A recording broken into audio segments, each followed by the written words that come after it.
First and foremost, I want to give all praises, honor, and glory to Yahweh, Bahasham, Yahweh Shai, Bahasham, Recha Kodesh. Double honors to the elders and the apostles of Great Millstone, and peace and blessings to the elect. And today we're going to go into the book of Psalms, the 6th chapter. To the chief musician on Neginoth. Let's actually look up that. Neginoth.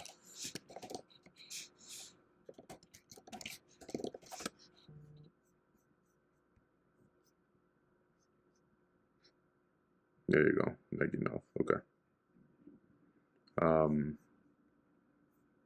And Sheminith, a psalm of David. And let's look at this in the NLT. Right, it says for the choir director, a psalm of David to be accompanied by an eight-stringed instrument. Yeah, so that's there. I believe that's the Sheminith.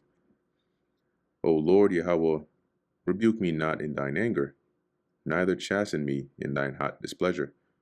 And why is David saying that? Because in the flesh, we're going to do things, right, that are going to warrant, chastisement from the Lord, which is for our correction. But we pray that the Lord, when he chastises us, right, or when he rebukes us, it's not in his wrath, okay, but it's rather it's in measure, lest we be consumed by the wrath of the Lord. Have mercy upon me, O Yahweh, for I am weak. O Lord, heal me, for my bones are vexed. So this is a prayer, as you can see, for mercy in time of trouble, because, David also understood that all judgment, all hard times, all of those come from the Lord anyway, right? So who did he seek mercy from? From the Lord. So as he says here, have mercy upon me, O Lord, for I am weak. O Lord, heal me, for my bones are vexed. And let's look into a few of these words here. We have here bones. Now, David wasn't actually talking about his literal bones, okay, but it's a figure of speech, meaning he is vexed from within, right? Bones, essence, substance, okay? Your members. And vexed here, it says to disturb, alarm, terrify, okay? To dismay, to be anxious. So that's why he's praying to the Lord, right? He's saying, I'm from within, I'm vexed, okay? I'm stressed, I'm disturbed in my spirit. My soul is also sore vexed.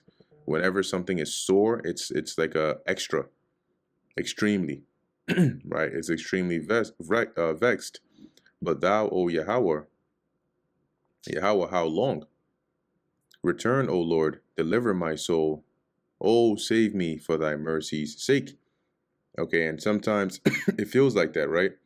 Like, how long, Lord, are you gonna, keep me in this condition, as I'm praying unto you for help, for mercy, right? Return unto me swiftly and deliver my soul. Oh, save me for thy mercy's sake.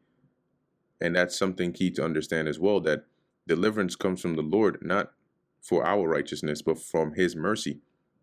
I believe it's in the book of 2nd Esdras where it mentions that the Lord saw that our wickedness was great, therefore he multiplied his compassion. And that's true love. For in death there is no remembrance of thee. In the grave, who shall give thee thanks? And the remembrance here, it doesn't mean that those that die forget about the Lord, but remembrance here is like a memorial, right? So those that die are not on the earth to, commemorate you, Lord, or to give you thanks. That's what he's saying here. Because, yeah, when they go to the spirit world, they reverence the Lord, but he means here on earth. I am weary with my groaning. All the night make I my bed to swim. Now, what does this mean? David, he picked up his bed, took it to the pool, threw a floaty, around it, and then had it start learning how to, take some swimming lessons. No, what he means by make my bed to swim is he's a figure of speech for him crying, right? Remember here, he's praying for mercy in a time of trouble. So it's like saying he fills his bed, well, with tears. I water my couch with my tears. That couch, another name, when you go into that word, it also goes into a bed.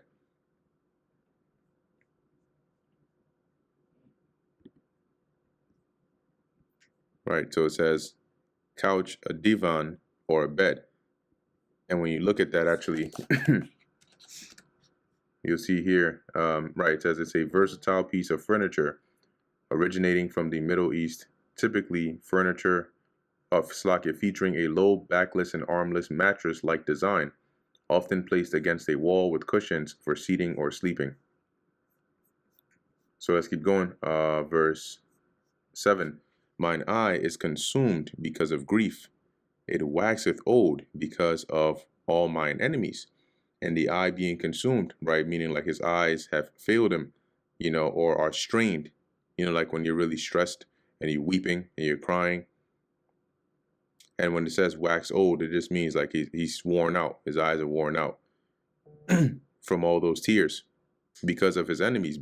So you see, when you read in the book of Samuel and you read about the life of David, mainly in 2 Samuel, it's mainly like the events, what he did when he had to flee from Saul, right? When he had to, be in the hiding in different strongholds with his men, and there were times when his men wanted to stone him, right? Because due to a decision that was made, since he's a leader, they looked at him, right? Like these things David had to go through. When you read the Psalms, he expresses, right, in times like this, how he was feeling. Okay.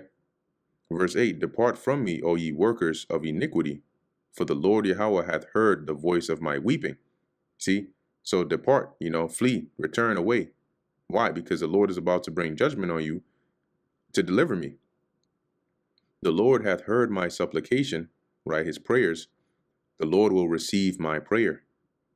Let all mine enemies be ashamed and sore vexed. Let them return and be ashamed suddenly, right? So let them retreat and fall back. For the Lord has heard my prayer, and he will fight for me. And that brings us to the end of the book of Psalms, the 6th chapter. Lord willing, that was edifying to the elect. In closing, I want to give all praises, honor, and glory to Yahweh, Bahasham, Yahweh Shai, Bahasham, Recha Kodesh. Until next time, Shalom.